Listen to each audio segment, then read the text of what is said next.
Have you ever stopped to consider where idols come from? I'm not just talking about ancient wooden statues or metal carvings. I'm talking about modern idols, the ones that subtly invade our lives today.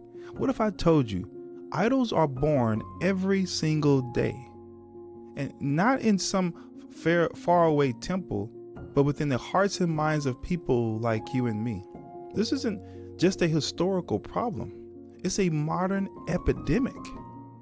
Stick around, because by the end of this daily devotional, you'll not only understand how idols are born, but also be equipped to identify and confront them in your own life. Let's start with the question, how are idols born? Yes, you heard that right. Idols are born. They don't just exist. They are conceived in the mind and heart of the worshiper. They are given life when something, someone, or even an idea is imbued with God-like attributes. Here's the critical moment. Idols are born the second we take attributes, roles, or powers that belong to Yahweh alone and place them onto something or someone else. Without this act, idols would have no existence. As humans, we strip Yahweh of his rightful role and hand it over to something that feels more immediate, more tangible, or convenient. That's the exact moment an idol is born. Cue the birthday music, because now you have an idol on your hands. Idolatry is defined as the worship of idols or the act of giving divine attributes to something other than the one true God. But I want to expand on this a little bit. Idolatry isn't just about giving God's attributes to things. It's also about giving them to people, as I mentioned before. And when we reject Yahweh's rightful role in our lives, we create false gods that fill that void. Scripture teaches us that Yahweh embodies specific roles for humanity. He is our provider, he's our protector, our comforter, our healer, and shepherd, and so many other things, but those would give us an idea to start. When we honor him in these roles, he remains on the throne of our lives, in our hearts and minds.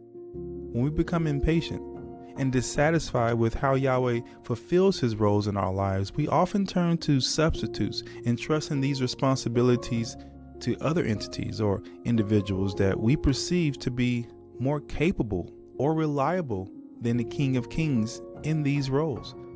Let's examine some of the key roles and attributes of Yahweh and explore how we subtly shift our trust and reliance onto other things and other people, creating modern idols in the process.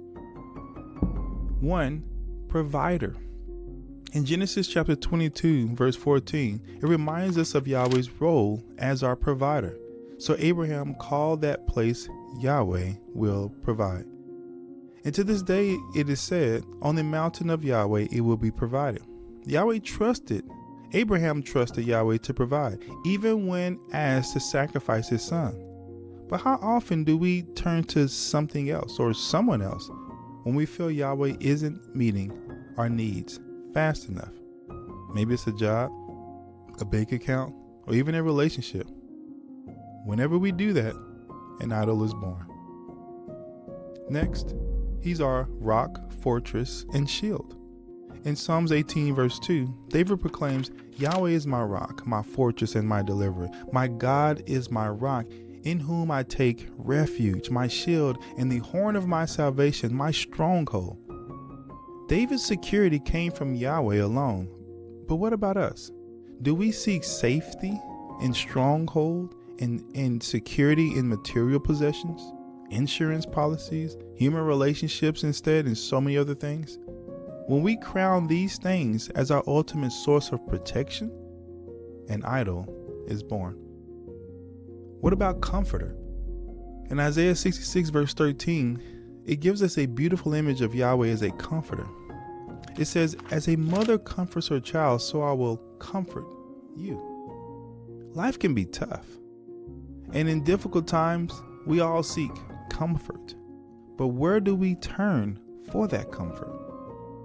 Social media, food, substances, or even people can become the substitute for Yahweh's comfort. And when we do this, again, an idol is born. What about his role as a healer? Exodus 15:26 declares, I am Yahweh who heals you. Yahweh is the ultimate healer. Yet, how often do we attribute healing solely to doctors and medications or treatments without acknowledging his hand in the process? When we place our trust entirely in these things, again, an idol is born. What about his role as a shepherd? Psalms 23:1 says, Yahweh is my shepherd. I lack nothing. But what happens when we take control of our own lives, striving anxiously to meet every need ourselves, or when we give someone else control over our direction? When we stop trusting Yahweh as our shepherd and trusting something or someone or some other group instead, again, an idol is born. The question is, are we serving many gods? We often judge ancient cultures for their polytheism, thinking it's ridiculous to serve a different God for every need. But are we so different? When we replace Yahweh's roles with things or people, we're essentially serving multiple gods. Our lives may not reflect one clear God, one clear idol, but a collection of substitutes, little modern idols that compete for Yahweh's place. Here's a question to ask yourself today. Is there anything or anyone in which I pour my time, energy, and imagination more than Yahweh? This is a question you can use today to reflect and ruminate over. Is there anything or anyone in which I pour my time, my energy, and imagination more than I do for Yahweh? If the answer is yes, you've likely found an idol.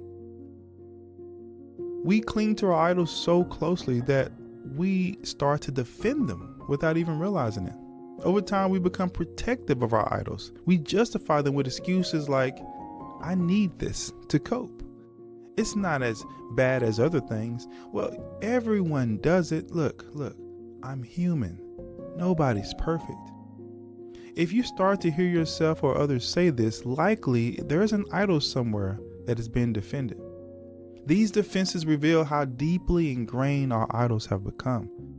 But excuses don't change the truth. They only keep us from confronting the things that are stealing Yahweh's rightful place in our lives. If this daily devotional has revealed potential idols in your life, take a moment to reflect as I've asked earlier. What roles have you given to someone or something else that belong to Yahweh? Share your thoughts in the comments below.